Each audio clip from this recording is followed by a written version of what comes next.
akan berantakan semua. Jadi teman-teman, ruangan ini saya tidak mungkin ada lampu menyala kalau tidak ada teknisi yang memasangnya, tidak ada yang menyalakan, tidak ada yang mematikan kalaupun misalnya dia padam. Sama dengan AC, sama dengan karpet ini, meja ini, tidak ada yang menatanya, tidak mungkin ada kalau tidak ada yang menatanya. Maka harus butuh orang yang intens untuk bisa menjaga. Orang kalau mau ekstra kesehatan, ekstra kebersihan, ekstra segala macam, dia harus juga ekstra keluarin uang untuk pelayanan, perawatan, ya, maintenance-nya itu memang perlu. Kalau enggak maka tidak akan bisa. Maka untuk memanage sedemikian luar biasa luasnya langit dan bumi ini tidak main-main. Allah menjelaskan sifat maha hidupnya dan maha mengurus makhluknya, mengatakan Allah tidak pernah mengantuk apalagi tidur. Sinah ngantuk, wala naum, naum artinya tidur, apalagi tidur. Lahu ma fis samawati wa ma fil ard, miliknya lah semua apa yang di langit dan di bumi. Dan kalimat ini juga menjelaskan tentang sifat Al-Hayyu Al-Qayyum. Jadi ini rincian daripada Hayyul Qayyum tadi. Allah Maha Hidup dan juga terus-menerus mengurus makhluknya. Artinya tidak ada satu titik pun di langit dan di bumi kecuali Allah Subhanahu wa Ta'ala yang menciptakannya, merawatnya dan juga bisa menghilangkannya.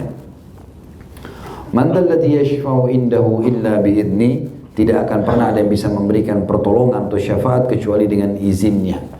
Nah, kata para ulama, ini syafaat diberikan pada hari kiamat, pertolongan agar orang bisa masuk ke surga dari api neraka, selamat. Dan ini ada tentu bahasan sendiri tentang masalah syafaat, ya. Di tanda-tanda hari kiamat termasuk ada syafaat, kita bisa memberikan syafaat pertolongan bagi orang-orang yang kita tolong kalau timbangan amal kita sudah lolos.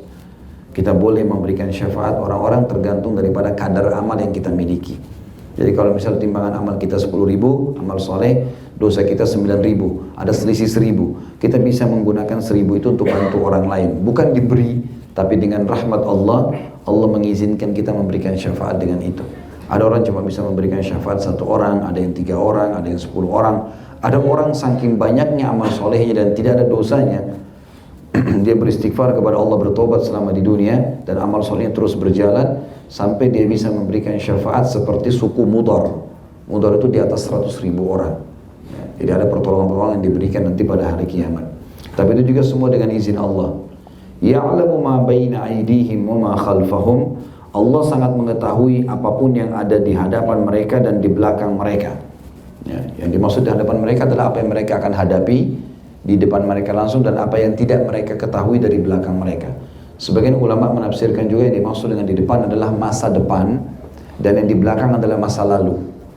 Allah lebih tahu sebelum kita diciptakan, masa lalu kita yang sudah kita kerjakan itu Allah sudah tahu itu akan kita kerjakan baik atau buruk. Juga di masa depan kita tidak tahu, tapi Allah sudah tahu apa yang kita kerjakan sampai menjelang ajal datang nanti. Wala yuhituna bi syai'in min ilmihi illa bima syaa, dan mereka tidak mengetahui sesuatu apapun tentang ilmunya Allah melainkan apa yang Dia kehendaki. Jadi ilmu Allah sangat luas, masih banyak yang belum kita ketahui. Ya, bahkan kita subhanallah di antara manusia saja masih banyak di antara kita yang punya ilmu yang lain tidak punya, atau orang lain punya kita tidak punya. Dan setiap kali kita gali ilmu maka selalu ada muncul yang baru, inovasi baru, ilmu baru, pengetahuan baru. Semua itu cuma sebagian kecil dari ilmu-ilmu Allah Subhanahu wa Ta'ala yang luas. Ya.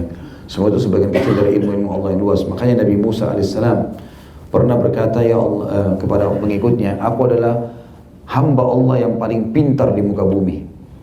Waktu itu bukan niat sombong, tapi Nabi Musa alaihissalam ingin menunjukkan kepada orang-orang di sekitarnya, kalau saya dengan faham Taurat ini, saya sekarang di muka bumi adalah hamba Allah yang paling tahu tentang Allah. Maka Allah pun ingin memberikan pelajaran kepada Musa alaihissalam. Jibril alaihissalam pada detik itu juga turun lalu mengatakan kepada Musa, Allah memerintahkan kau mencari seorang hambanya di pesisir laut. Itu kebetulan di Turki bagian Asia. Ya. Musa alaihissalam dari Mesir dikelilingi sama dia. Jalan sampai akhirnya disebutkan ciri-cirinya. Ciri-cirinya adalah bawalah ikan di dalam sebuah wadah. Kalau ikan itu loncat di laut, maka kau akan temukan di situ lokasinya. Lalu kemudian Musa alaihissalam jalan, pasti pada situ tidur dia, istirahat dengan satu orang stafnya Nabi Musa alaihissalam. Ya, kemudian orang itu melihat ikan itu tiba-tiba loncat, tapi agak unik. Dia loncat, kemudian dia menggepar-geparkan dirinya sampai jatuh ke air, tapi dia lupa Lalu Nabi Musa alaihissalam besok paginya bangun jalan sama orang ini, tengah jalan baru dia bilang, oh saya ingat semalam kayaknya ikan itu turun. Maka Musa alaihissalam segera kembali sana, ketemulah dia dengan Khidir alaihissalam. Dan Nabi Musa langsung berkata, saya ingin belajar dengan kamu, ingin belajar. Maka Khidir alaihissalam berikan syarat penting dalam menuntut ilmu. Jangan kau bertanya sesuatu sebelum saya jelaskan. Terima saja semua apa yang saya kerjakan, apa yang saya sampaikan, tapi jangan tanya kenapa, sampai saya sendiri yang jelaskan. Musa AS mengiyakan. Baru saja ngomong begitu sudah sepakat akadnya, jalan naik di atas kapal, nelayannya baik, sambut Nabi Khidir kenal baik. Tiba-tiba Nabi Khidir AS ambil alat, dibolong-bolongin kapal itu. Maka Musa AS lihat dengan akal normalnya manusia biasa. Kenapa kau jubel ini? Kenapa dirusak nih kapal? Nabi Khidir sudah bilang, saya sudah bilang, kau tidak bisa sabar. Harus tunggu saya jelaskan. Maka kata Musa AS, baiklah, saya tidak akan bertanya. Jalan sebentar turun, ada anak kecil, ditangkap oleh Khidir, dibunuh. Maka Musa AS kaget. Musa AS mengatakan, kenapa kau bunuh jiwa anak kecil, jelas belum balik, nggak ada dosanya nih. Kenapa harus dibunuh? Kata Khidir, sudah saya bilang, jangan bertanya sampai saya jelaskan. Kau tidak bisa sabar. Kata Musa, baiklah, kalau seandainya setelah kejadian ini saya masih bertanya, sudah selesai urusan kita. Maka jalanlah. Tidak disebutkan dalam Al-Quran kisah yang lain. Mungkin ada kejadian-kejadian banyak, tapi yang jelas Nabi SAW merincikan dalam sebuah hadis. Setelah itu jalan terus sampai masuk ke dalam sebuah negeri atau kota. Negeri ini tidak ada yang kenal. Tidak ada yang kenal Musa AS, tidak ada yang kenal Khidir AS.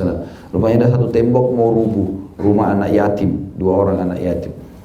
Nabi Khidir AS minta mau tinggal di rumah di dalam negeri itu, tapi orang-orang itu tidak kenal mereka, mau disuruh keluar. Kalau malam biasanya mereka tutup pintu gerbang, tinggal di luar. Kalau pagi mau masuk lagi silakan. Maka Khidir AS memperbaiki tembok itu. Dia menyentuhnya lalu kemudian dengan mujizat dari Allah SWT jadi bagus tembok itu. Tembok itu sudah lama mau rubuh. Maka Musa AS cuma kasih masukan mengatakan, hai Khidir, kalau seandainya kau mau, kau kan sudah perbaikin tembok ini, maka kita bisa minta balasan jasa kita nginap di sini oleh penduduk kampung. Kata Nabi Khidir, sekarang saatnya kita berpisah, hai Musa. Musa kau tunggu, saya jelaskan. Tapi karena kau sudah menutup sekarang ini, akad kita sudah putus, saya akan ceritakan kamu. Sesungguhnya Allah telah memberikan aku ilmu yang tidak diketahui oleh banyak orang. Jadi belum terjadi, Allah sudah perintahkan. Mukjizat Nabi Khidir itu tugasnya dia. Dia keliling di muka bumi ini menyelesaikan tugas-tugas yang Allah perintah. Dia bilang, kalau kapal yang saya jebol-jebol pertama yang kau kaget itu, karena di sekitar situ Allah beritahukan kepada saya ada raja zalim. Dia pada saat itu, pada saat kita turun beberapa saat kemudian akan datang raja-raja itu mengambil kapal-kapal yang masih bagus secara paksa. Maka sedikit ada aibnya dia tidak mau. Makanya saya jebol-jebolin kapal itu, tapi jebol-jebolnya kecil, cukup untuk menyelamatkan para nelayan. Dan anak kecil yang saya bunuh itu 2 orang tuanya orang saleh, sangat bagus ibadahnya, tapi anak ini durhaka. Dalam beberapa kisah disebutkan anak ini mengajak orang tuanya sembah berhala, selalu kasar sama ibunya, sama ayahnya, menghina, tidak mau patuh. Maka Allah SWT memerintahkan Khidir untuk membunuh anak tersebut. Ya, karena Khidir utusan Allah, Allah penciptanya, maka tidak ada dosa karena Allah yang perintahkan. Kemudian juga anak ini meninggal sebelum balik, maka dia juga bisa selamat. Lalu orang tuanya digantikan dengan anak yang saleh. Setelah itu ibunya hamil, lalu kemudian melahirkan anak yang saleh. Kalau tembok ini, saya bukan mau mengambil balasan dari orang-orang negeri ini. Tembok ini sebenarnya saya berdirikan karena Allah perintahkan. Di bawah tembok ini rupanya ada harta yang ayahnya 2 anak yatim ini tanam di situ. Dan kalau rubuh tembok ini akan diperebutkan oleh orang negeri ini. Maka Allah suruh saya perbaikin sampai nanti anak-anak ini sudah dewasa, mereka akan menggali sendiri. Ya. Kata Nabi SAW, semoga Allah merahmati, ya, semoga Allah merahmati Musa. Kalau dia tidak banyak bertanya, kita juga akan banyak tahu dari Khidir. Tapi di sini teman-teman membuktikan bahwasanya Allah ilmunya sangat luas. Nabi Musa AS sendiri tidak tahu banyak tentang apa yang merupakan ilmu Allah Subhanahu Wa Taala. Dalam kisah unik yang lain, pernah Musa AS berkata kepada Allah, kepada malaikat Jibril, hai Jibril, beritahukan kepada Allah, saya mau tahu tentang keadilannya Allah. Bagaimana Allah itu dengan adilnya menghakimi hamba-hambanya. Lalu kata Jibril AS, kau tidak akan sabar Musa. Allah itu luar biasa, ilmunya luas gitu. Kau tidak bisa sabar sebagai manusia. Enggak, saya mau tahu. Musa AS tetap ngotot. Kata Jibril AS, baiklah, minta kepada Allah, Allah izinkan. Apa yang Allah perintahkan, Allah suruh Musa AS datangi sebuah mata, sebuah sungai. Ke sana lihat saja, nggak buat apa-apa, cuman lihat saja. Kemudian Musa AS dari jauh lihat. Fenomena yang terjadi adalah ada seseorang penunggang kuda dari jarak jauh, kecepatan tinggi jalan, lewat sungai itu dia berhenti, turun minum air. Ternyata di pinggang kiri kanannya ada kantong isinya banyak uang, jatuh dengan hikmah Allah di dekat air itu. Orang ini tidak sadar kalau jatuh, habis kenyang, minum air, dahaganya hilang, dia pergi. Datang orang kedua, anak kecil, belum balik, masih kecil, masih umur 7 tahunan datang, tiba-tiba saja dia minum air, dia lihat ada duit, dia ambil duit itu langsung pergi. Datang orang ketiga, buta matanya, pakai tongkat. Beberapa saat kemudian datang, dia dengar suara air, dia mendekat, dia minum air. Rupanya orang yang pertama tadi yang duitnya jatuh kembali. Musa AS lihat semua ini. Lalu orang yang naik kuda tuh lihat, ini ada orang buta. Dia tanya, hai bapak tua buta, kamu tak lihat uang saya enggak? Kata orang buta itu, saya buta, saya nggak bisa lihat. Gak mungkin, saya tadi baru minum sini, jatuh di sini. Sebelum saya turun di air tadi ada uang itu. Sebelum turun dari kuda, saya pegang uang itu ada, berarti jatuh di sini, nggak mungkin. Ringkas cerita, orang tua ini mengatakan tidak, saya tidak tahu, ribut-ribut sampai akhirnya diperiksa barangnya nggak ada, dibunuhlah orang tua ini. Orang buta ini dibunuh sama si pemilik kuda tadi. Lalu pemilik kuda cek kembali barang tidak ada, sudah dia pergi. Sekarang teman-teman, menurut kita mungkin mirip dengan pandangan Musa AS. Kira-kira menurut antum sini siapa yang salah? Hah? Hah? Anak kecil. Karena anak kecil yang ambil duit nih. Kan pemilik kuda jatuh duitnya, dia pergi. Yang datang ambil duit anak kecil, dia pergi. Orang tua datang, buta nggak ada salahnya, ribut sama yang pemilik uang, dibunuh. Yang salah siapa? Masih hadir nggak ini? Hah? Hadir, Ustaz. Halo? Masih hadir ya? Kayak mukanya kayak serius, tapi Allahu a'lam. Nyambung gak ini? Allahu a'lam, ngangguk-ngangguk ini saya tidak tahu. Jadi yang salah anak kecil kalau dalam mata pandangan kita ya. Karena kan anak kecil yang ambil duit. Kalau anak kecil nggak ambil duit, si buta kan tidak tahu ada duit di situ. Orang yang naik kuda tadi kembali tinggal ambil duitnya pergi kan gitu. Maka Musa alaihissalam bilang sama Jibril, saya nggak bisa sabar nih. Artinya jelas-jelas di mata saya yang salah si kecil ini, kenapa ini dibunuh, apa salahnya gitu loh. Gitu kan.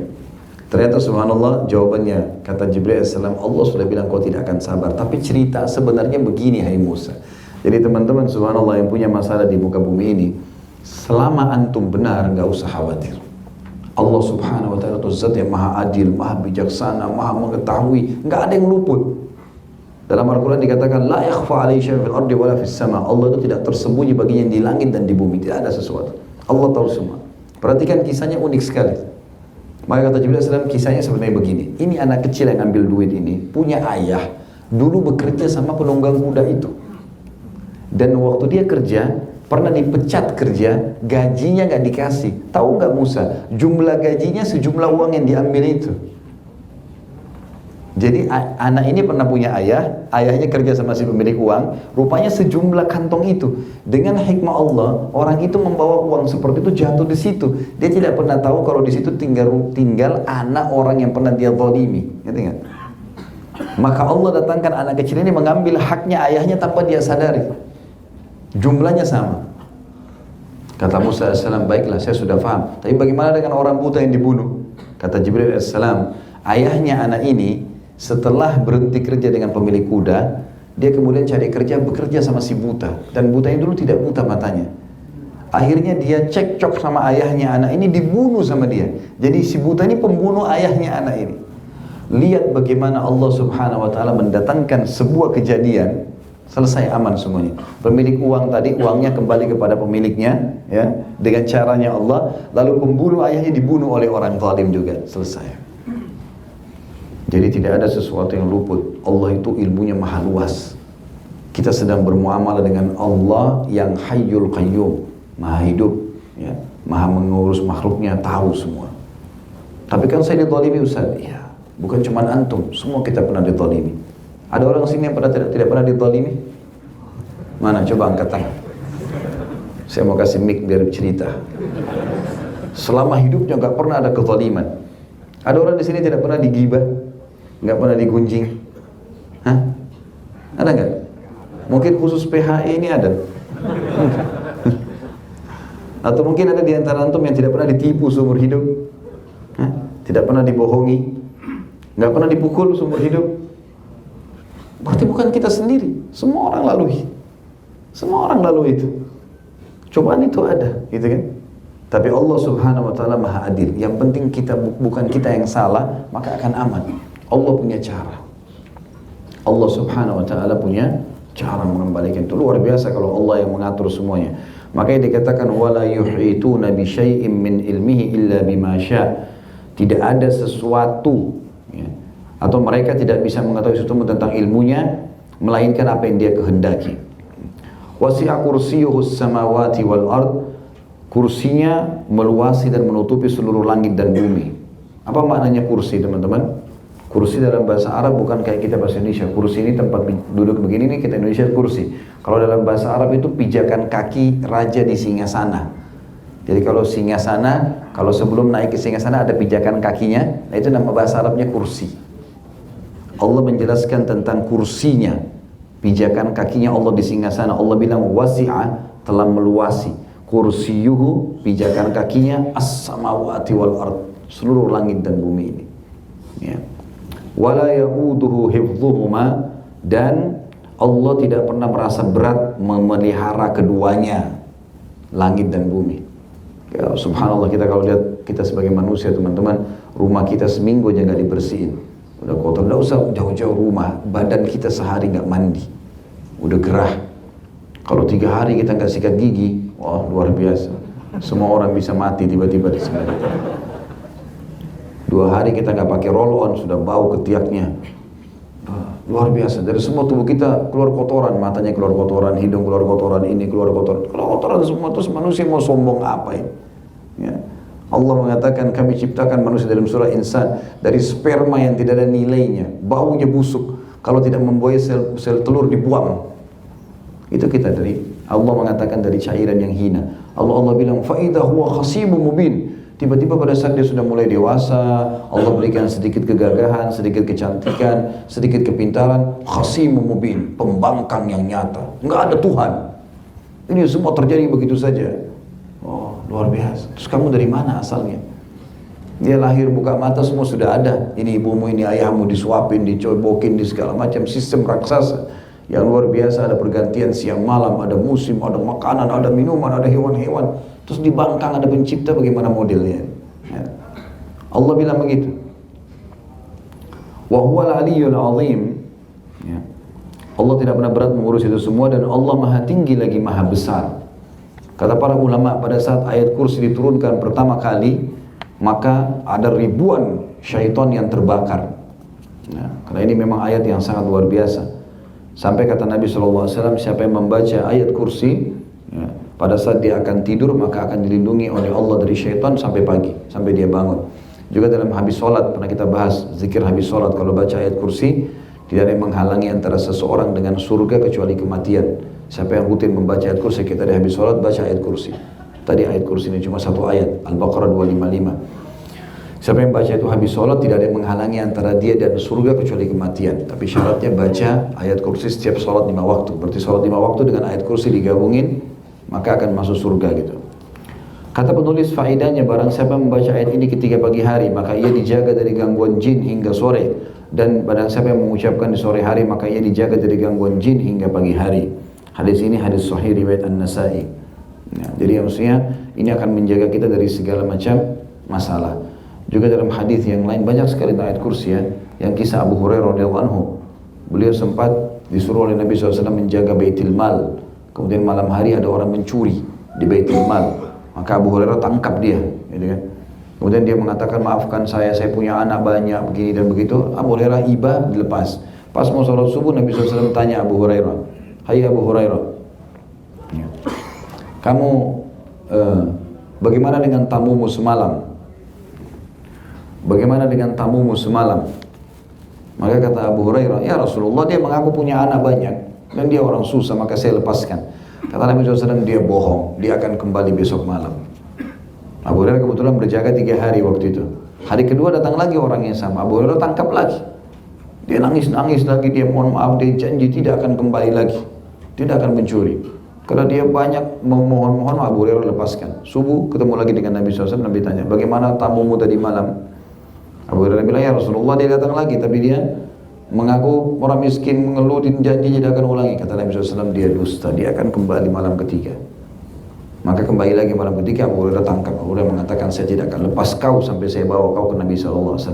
Dia mengatakan, ayah Abu Hurairah, maukah kamu saya ajarkan ayat Al-Quran? Kalau kau baca, kau akan selamat dari syaitan. Tapi syaratnya kau lepaskan saya. Kata Abu Hurairah, baiklah. Lalu orang itu mengatakan, bacalah Allahu la ilaha illa wal hayyul qayyum, ayat kursi. Maka Abu Hurairah lepaskan. Subuh Nabi SAW tanya, bagaimana tamumu Abu Hurairah? Ya Rasulullah, saya lepaskan dia karena dia mengatakan dia mengajarkan saya ayat Al-Quran yang bisa menyelamatkan dari syaitan, maka saya lepaskan. Kata Nabi SAW, dia benar dengan ajarannya itu, maksud ayat kursi betul mengusir dari syaitan, dan ketahui itu syaitan yang menjelma jadi manusia, yang ingin mencuri makananmu, gitu kan. Maka ini ayat kursi fungsinya banyak sekali. Ya, teman-teman kalau sudah mulai ada fikiran untuk melakukan perbuatan yang salah, baca ayat kursi. 1 ayat. Insya Allah Allah akan jadikan itu sebagai tameng. Mau emosi, baca ini. Mau apa saja, sudah mulai pelanggaran tergelincir, pelanggaran agama, ketidaknyamanan, rusaknya hubungan, baca ayat kursi. Dengan izin Allah SWT akan diselamatkan. Dan ini minimal dibaca pagi 1, sore 1 kali. Ya. Kemudian selanjutnya yang kedua membaca Al-Ikhlas, Al-Falaq, An-Nas, ini sudah masyhur. Al-Ikhlas dibaca, dan ini 4 ayat berisikan tentang tauhid.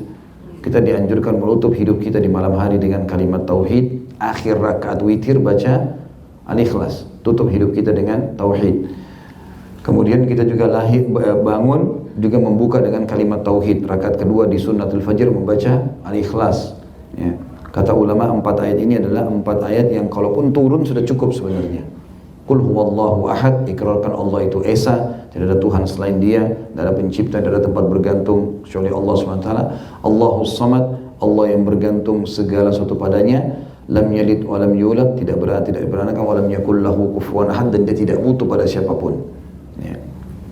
Ayat ini juga atau surah ini juga pernah dikatakan oleh Nabi SAW, maukah kalian aku ajarkan sepertiga Al-Quran?